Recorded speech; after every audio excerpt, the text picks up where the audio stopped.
Sore itu, aku sedang membersihkan rumah, mencoba merapikan semua yang tertinggal. Setelah beberapa minggu aku biarkan berantakan. Rumah ini terasa asing bagiku. Begitu banyak kenangan yang memenuhi setiap sudut, kenangan yang kini hanya bisa kupegang erat, karena ibu sudah tiada. Namun, ada sesuatu yang memanggilku, seperti suara lembut yang berkata, "Sudah waktunya." Aku membuka lemari besar di ruang tamu, tempat ibu sering menyimpan barang-barang yang tidak dipakai. Di sana, aku menemukan sebuah kotak kayu kecil, terletak di antara tumpukan buku-buku lama yang sudah berdebu. Tanpa berpikir panjang, aku membuka kotak itu dan menemukan sebuah laci tua yang terkunci. Di dalamnya, ada beberapa surat yang terlihat sudah cukup lama. Aku bisa merasakan bau kertas yang usang, dan hati ini terasa sedikit sesak. Salah satu surat itu langsung menarik perhatianku. Surat itu berjudul, "Untuk Anakku yang Terlalu Sibuk." Aku mengenali tulisan tangan ibu yang selalu rapi dan penuh kasih sayang. Tanpa pikir panjang, aku membuka surat itu. "Anakku, jika kau membaca surat ini, berarti aku sudah tiada. Aku ingin kau tahu, meskipun aku tak pernah cukup sering mengungkapkannya, aku sangat bangga padamu.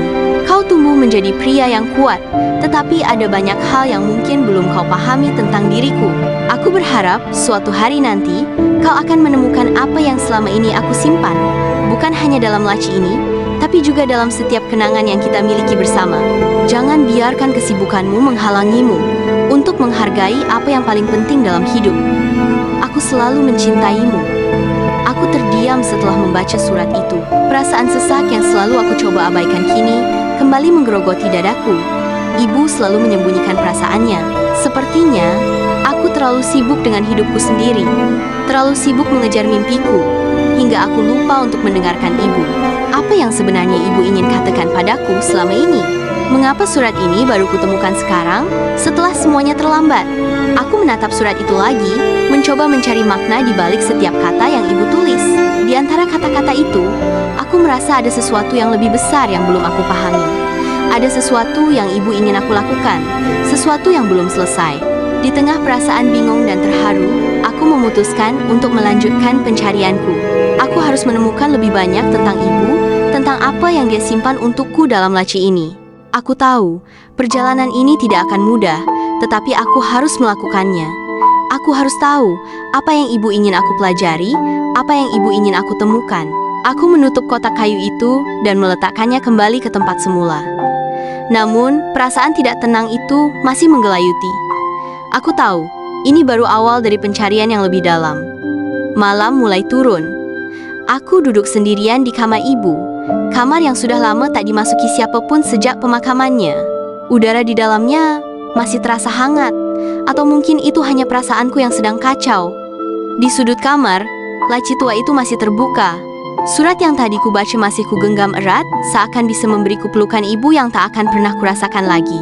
Pandanganku teralihkan ke sebuah bingkai foto yang tergeletak di atas meja rias. Debu menutupi permukaannya, seperti menyembunyikan sesuatu yang sudah lama dilupakan. Aku mengangkatnya, meniup perlahan, dan kulihatlah itu foto lama.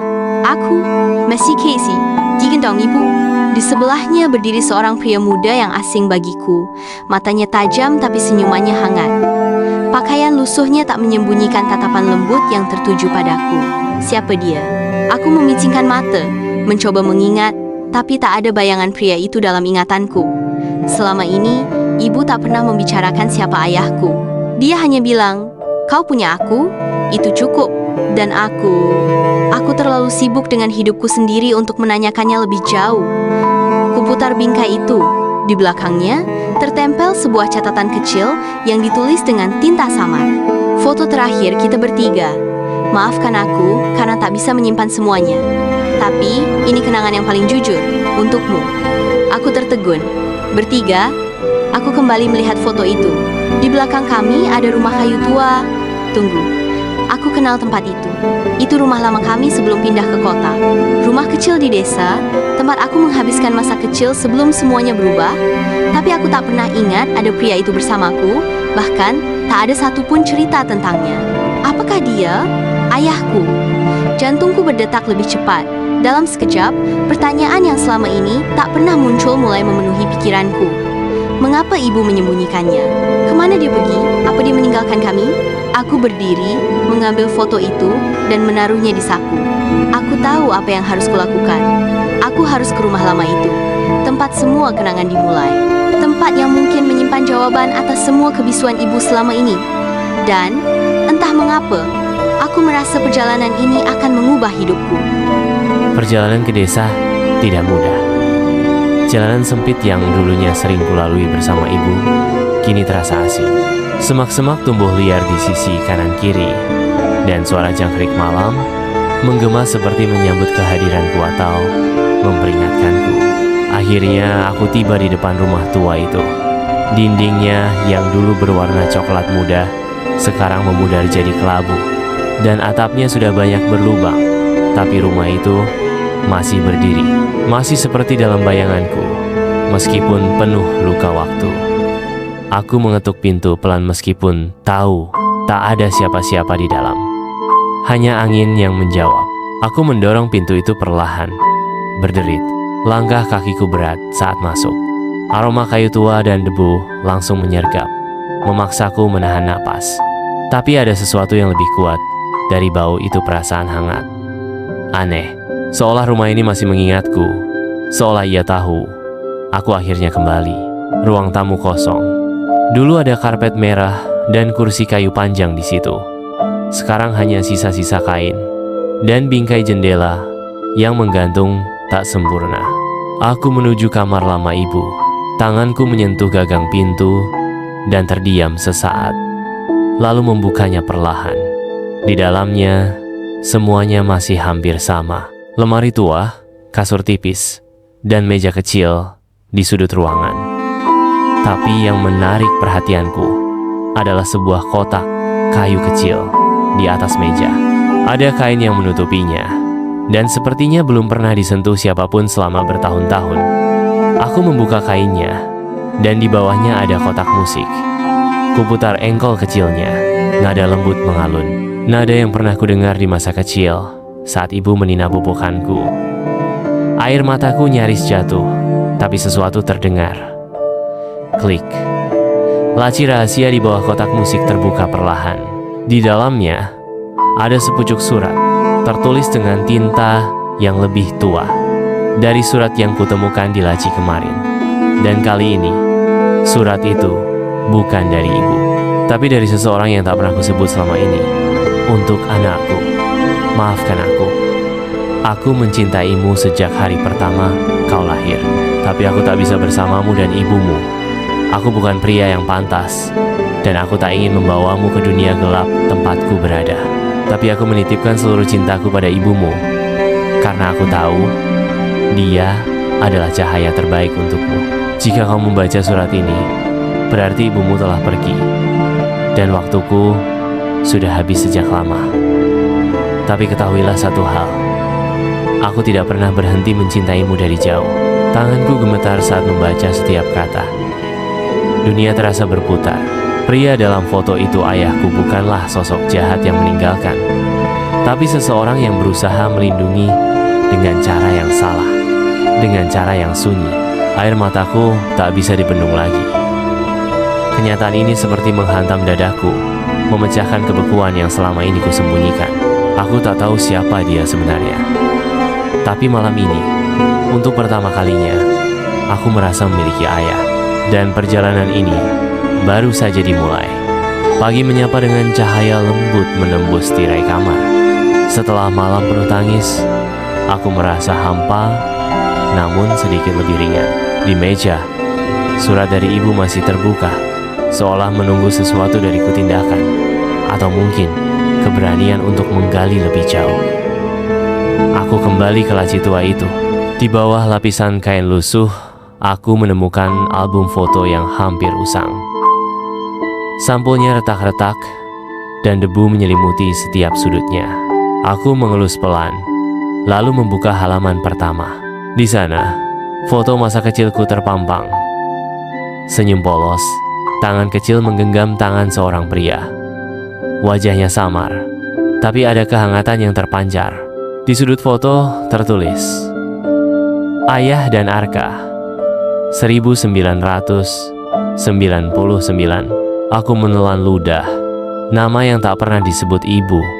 Sosok yang selama ini kusebut hilang, ternyata pernah hadir. Bahkan, akrab denganku.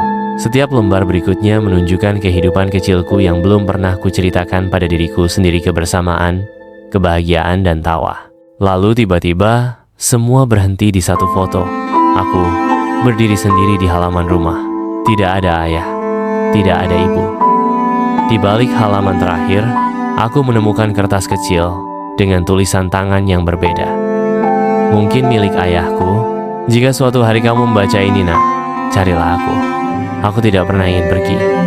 Aku hanya berharap kau bahagia, meski tanpaku. Aku terdiam lama. Ada luka yang perlahan terbuka, tapi juga sebuah harapan yang muncul dari bayangan masa lalu.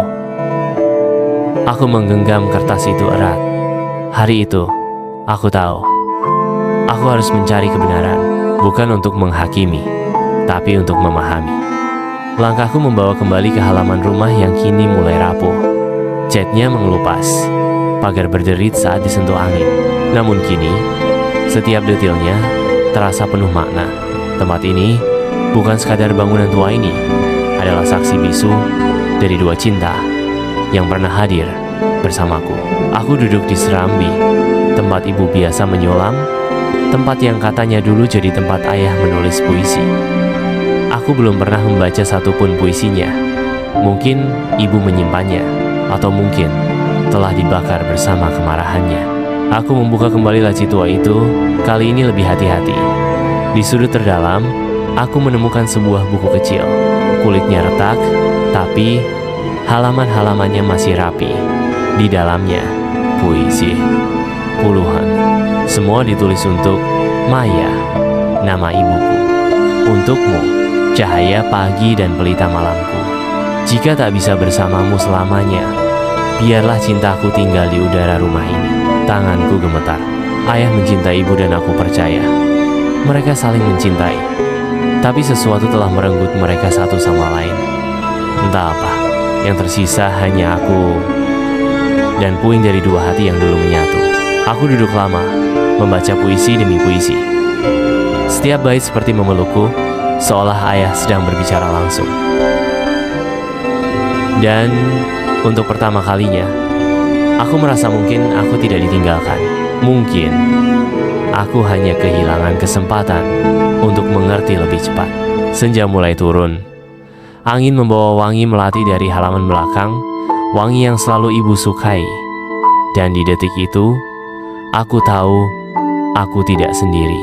Rumah ini mungkin tua, tapi kenangannya tetap hidup.